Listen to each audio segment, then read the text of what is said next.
Hello, it's the Haunted Informant. Today I'm telling you my review of Terror Behind the Walls for 2018.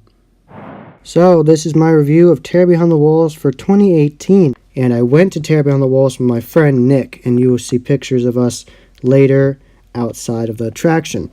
And this is the building right outside of the exit, and they have the hashtag Terror Time and hashtag Terror Time again twice.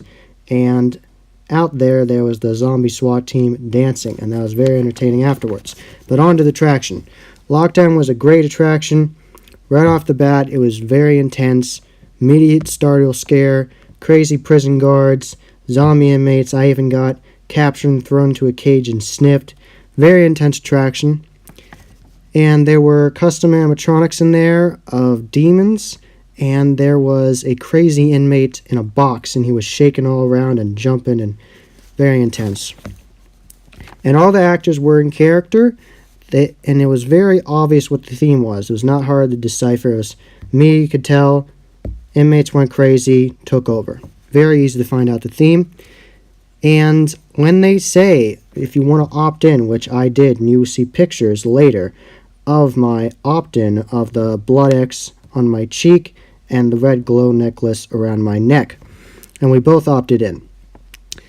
And when you get opted in, they say you will get kidnapped, touched, isolated, separated from your group, go in secret passageways, and possibly crawl.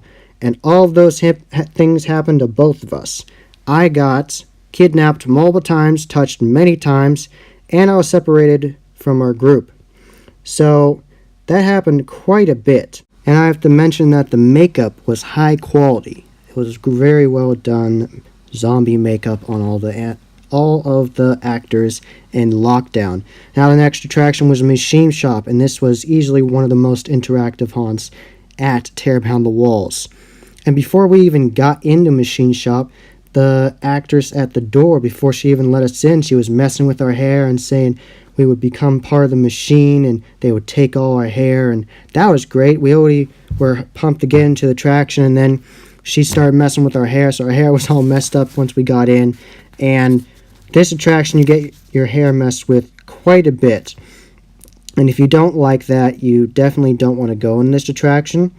But if you are totally fine with that, be ready for that. They will touch you quite a bit. And my friend Nick was taken into a slide, and he had to go through a slide in the dark. As my friend put it, Nick put it, he said he was going right into a new job opportunity. I thought that was pretty funny. And I had my hand put into a press, and they threatened to drill my hand, and then they said that they had put their brand of machine shop on my hand. Many times actors acted like they were going to shave our heads with a razor, and in one scene, an actor actually had a prop razor and put it over our heads, acting like he was cutting our hair. And there were many actors with prop wrenches coming at us and swinging them right at our face from inches away. Now the next attraction was Blood Yard, and now this was the cannibal kitchen haunt. And that was a very entertaining haunt. And before we even got into the attraction, the actress at the front of the attraction was very funny. She asked us multiple questions, and she had many good puns, and once we weren't looking at her and we were talking to each other, she looked the other way. We were talking to each other, and then she lunged us and startled us. So before we even got into Blood Yard, she startled us, and we laughed about it. And then we went in, and there was this one actor that was whistling, and he whistled more than once. And he didn't have a whistle itself, just whistling with his own mouth, and it was very, very loud. It was deafening loud. And in that attraction, there was many interactions, but the ones that we actually experienced, my friend Nick was thrown into a cage, and he was put into the cage by having a spear up on his chin, and the actor pushed him into the cage with it. Now, I was separated, and I was grabbed and thrown into an area, and the actress asked me if I wanted to hear a joke, and I said, of course, yes, and she said, there's no jokes here, and she got right in my face and started screaming at me and saying that she was going to rip me limb by my feet and my arms, and then she threw me away. And this attraction, like I said, is cannibals, and there are tons and tons of good detail of hanging body parts and the remains of hanging body parts of humans and of animals like pigs. Now, one of the people that we were going with, that came onto our group because there was only 2 of us, he had to go through a area, and he was thrown into an area where he had to crawl over human remains, and we saw that. And then he had to get out of the cage that was at the end of it.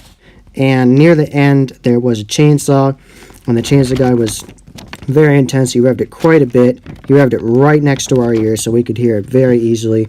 And first he said that we all look like, I'm paraphrasing here, we all look like great fresh meat. And then he said, he got right up at us again, and he said he'd enjoy chopping us all up. Things like that. And he was very in character, obviously having a wonderful time, scaring everybody around us. And that was Bloodyard. Next up was Infirmary. Now, Infirmary was supposed to be revamped and had tons more interactions put in. Unfortunately, when we went through Infirmary, there wasn't. For the prep of Infirmary, there was a really good prep talk with an actor and got right up in your face. That was very entertaining in the attraction itself.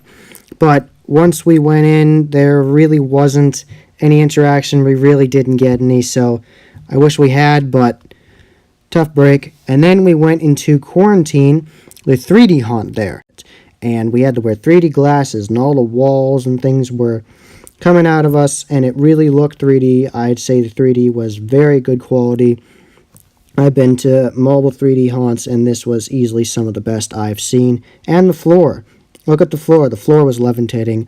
Also, my friend Nick was abducted in the very beginning of this, and he got thrown right into a ball pit at the beginning of this haunt. So we were separated during this entire haunt, and the next haunt, which was the last haunt of the attraction, Breakout. So that was the last time I saw Nick that night until I got out, and I waited a couple minutes, and then I saw Nick come out. So they legitimately take you from your group, and you do get separated. So I can attest to that. And I enjoyed all the 3D effects. I'm not going to ruin any of the scenes for you. There was tons of 3D effects, all really well done. And there was a mix of animatronics and actors. And there was clowns in there also, so if you're scared of clowns, I'm warning you now. And the actors weren't as scary in this attraction, in my opinion, compared to the others. But they all were in character, trying their best to be scary. But I just thought they weren't as scary as the others. But my friend Nick, after he got out, he told me that he was thrown to mobile things. I was thrown into an area with like a custom claustrophobia area. It was ultra claustrophobic. And you have that totally to look forward to. And he said that he went through mobile claustrophobia bags, and I went through claustrophobia bags. There were lots of claustrophobia bags in this area. And transition to Breakout, there are claustrophobia bags. So lots of claustrophobia, starting with this attraction and going into the next. And he also had to crawl in an area. So I didn't have to crawl through the haunt at all, but he had to crawl multiple times. And in this attraction, there is a Vortex Tunnel. If you are a fan of Vortex Tunnels like I am, you would definitely look forward to this. Only part of the Vortex Tunnel is in 3D for some reason, not the entire thing. So if you're looking for the 3D, you will see it on part of it, not the whole thing. Now into the last attraction, Breakout. And you really felt like you were trying to break out of a prison, and there was actors coming at you, and it was a constant tenseness in the attraction. You really felt like you were getting attacked, and you had to break out of this prison. And it was dark, and there was strobe lights, and you felt like you were running into each other, and there was lots of people when we went through this attraction, but it was still effective and scary. There was tons of strobes, tons of turns, and since Nick and I were separated, he told me that he ended up being with just one girl, and she didn't even have a glow necklace on, and she was horrified. But he had opted in, and that was Terror Behind the Walls. I had a great time. It was definitely worth going to. I highly recommend it. I would definitely tell you to opt in. If you're really scared, don't opt in, but you really should. It really makes the experience so much better because you get that red glow necklace and that blood X on your face, and it really makes it special. Now, the gift shop also is really nice. I went to the gift shop and actually had a timeline of the haunt, of the beginning to now, and I enjoyed that. I thought that was well done. And I'll put a picture in here where I am holding the Frank or Carson, I don't remember which one it was named, but it was one of the gargoyles that they put out above the entrance of Terror Behind the Walls. That was the Haunt Informer. I hope you enjoyed. Subscribe. And I am on social media. On Twitter, my Twitter handle is @HauntInformer. Say it again, @HauntInformer. On Instagram, my username is Haunt_Informer. Say it again, Haunt_Informer. And I post lots of fun pictures and memes on there. Very fun page to follow. And my Facebook is The Haunt Informer. Say it again, The Haunt Informer. And as always, happy hauntings.